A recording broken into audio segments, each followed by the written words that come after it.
Você já parou pra pensar o que faz o vilão ser tão inesquecível a ponto de ofuscar o próprio herói? Ou porque hoje vemos plateias aplaudindo o Coringa, torcendo pelo Loki e até compreendendo as motivações de Thanos? Eu sou a Sofia Matos. Eu sou Carolina Ziemer. No episódio de hoje do Cinéfilos, vamos discutir por que, cada vez mais, os vilões conquistam o público com sua complexidade e acabam sendo mais amados que os heróis. Nos aprofundaremos em como eles deixaram de ser apenas a sombra do protagonista para se tornarem personagens centrais, multifacetados, capazes de gerar empatia, identificação e até inspiração.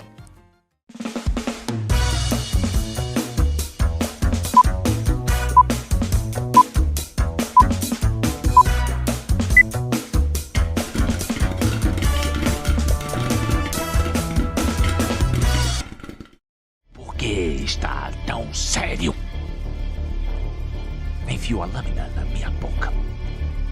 Vamos botar um sorriso nessa cara. E... por que está tão sério?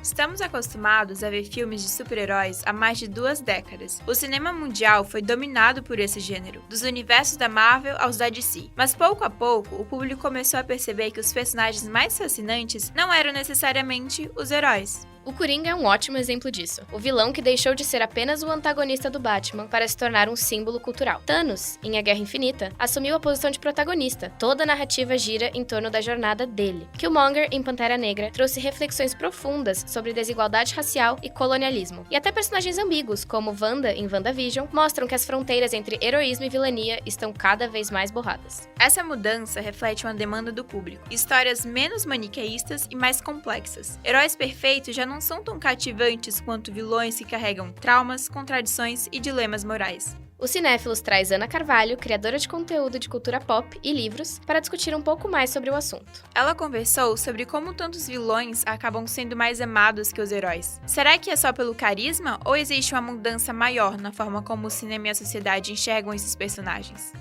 Um dos maiores motivos do porquê isso está acontecendo é que grandes produtoras e empresas, assim como a Disney, estão lançando filmes que contam a versão dos vilões, mostrando o passado deles, romantizando a história deles. Algumas vezes isso está sim acontecendo. Então, a partir do momento que eles mostram esse lado deles, a gente pode criar uma conexão de identificação. Então, a gente meio que entende o lado desse vilão e acaba gostando mais dele. E também o fato que tem muitos vilões que são sim carismáticos. E aí, une essas duas coisas. Eu não estou em perigo, Skylar. Eu sou o perigo. Esse é o ponto em que entramos no território dos anti-heróis. Personagens como Walter White, Deadpool ou até Tony Soprano não são nem vilões puros, nem heróis clássicos. Eles estão no meio do caminho. E a graça está justamente ali. Eles fazem coisas moralmente questionáveis, mas têm motivações compreensíveis. O público torce por eles porque enxerga humanidade em suas escolhas. O anti-herói, de certa forma, quebra a lógica do maniqueísmo. Ele nos força a sair da zona de conforto, porque quando torcemos por alguém que realiza atitudes controversas, precisamos nos perguntar: por que estou simpatizando com esse personagem? Isso é sobre ele ou sobre mim? Mas deixamos claro que o vilão não é um anti-herói. A Ana vai nos explicar sobre qual a diferença essencial entre eles. Quais são suas motivações? Quais são suas intenções?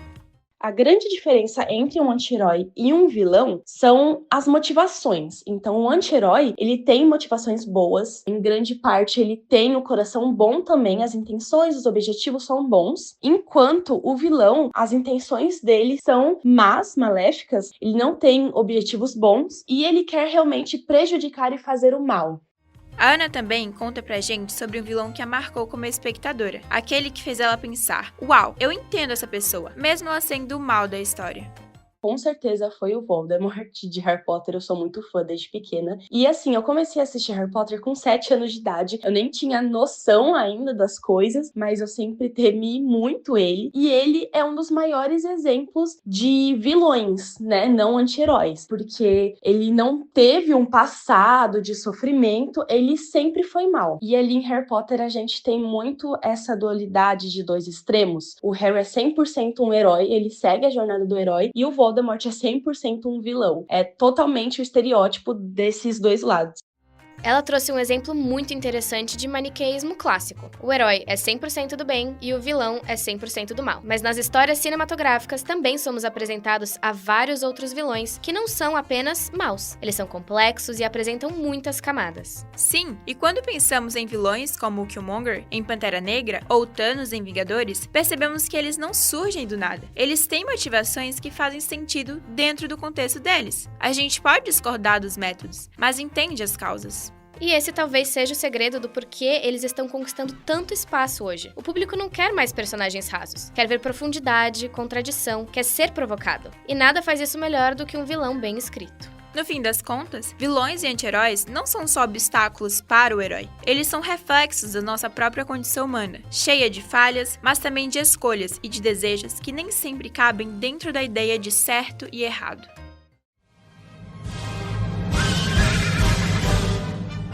Agora se verá comigo, a príncipe, e com todos os poderes do mal!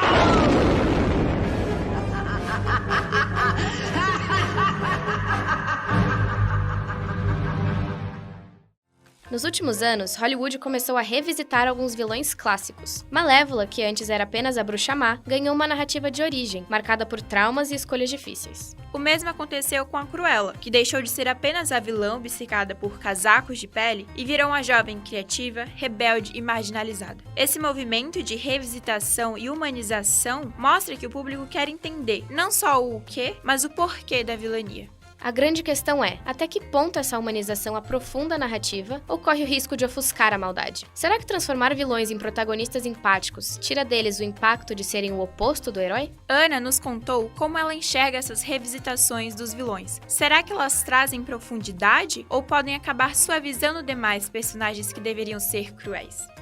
Essa humanização, essa história que eles contam do passado dos vilões não é, ou pelo menos não deveria ser, para romantizá-los, né? Para fazer com que a gente goste deles, mas sim para a gente entender a construção de personalidade, principalmente de um lado psicológico, do porquê aquela pessoa é assim. Então eu posso entender, eu posso humanizar um vilão sem passar pano e defender as ações deles. A Malévola e a Cruella são grandes exemplos. Então a ideia inicial de fazer filmes como estes não era para romantizar, nem fazer com que o público gostasse ainda mais, mas sim para a gente ter os dois lados, o lado do bonzinho e o lado do malvado também, só que acabou tornando uma romantização muito grande. Meu pai vai saber disso! Mas não são apenas os estúdios que transformaram vilões em protagonistas. O público tem um papel fundamental nesse processo. Nas redes sociais, personagens secundários ou até pouco humanizados ganham status de ícones. Draco Malfoy é um ótimo exemplo disso. Nos filmes de Harry Potter, ele era apenas um antagonista adolescente, mas anos depois virou queridinho da internet, com edições, teorias e até fã-clubes gigantes. Isso mostra que a recepção do público cria novas camadas de significado. Muitas vezes, os fãs enxergam nos vilões algo que os estúdios nem imaginaram explorar. Até que ponto as redes sociais e os fandoms são responsáveis por transformar vilões em ícones? Você acha que o público redefine a forma como vilões são vistos, às vezes até mais do que os próprios roteiristas? A Ana nos respondeu sobre isso. Com certeza. Como eu disse, a intenção inicial dos roteiristas, assim, de criar essa história por trás dos vilões, não era para fazer com que o público amasse esses vilões. Era pra gente ter os dois lados, entender a história, mas a galera que assiste gostou tanto desse lado que o próprio público ali, os fãs, começaram a romantizar esse tipo de atitude. Então, os fandoms e as redes sociais têm uma função muito importante de dialogar sobre isso. Então, ao mesmo tempo que a gente tem um fandom que defende um vilão, que romantiza ele, que passa pano para as atitudes, a gente tem o outro lado também, que é um fandom consciente, que sabe que aquilo ali muitas vezes é ficção, não é de verdade, entender, e é sobre você compreender o que ele passou, mas não passar pano para tudo que ele fez. Isso mostra que a cultura pop não é feita só em Hollywood. O público também cria narrativas, ressignifica personagens e até determina tendências. E no fim, talvez seja isso que torna os vilões tão irresistíveis. Eles nos lembram que a ficção não é só uma luta entre o bem e o mal, mas um espelho das nossas próprias contradições.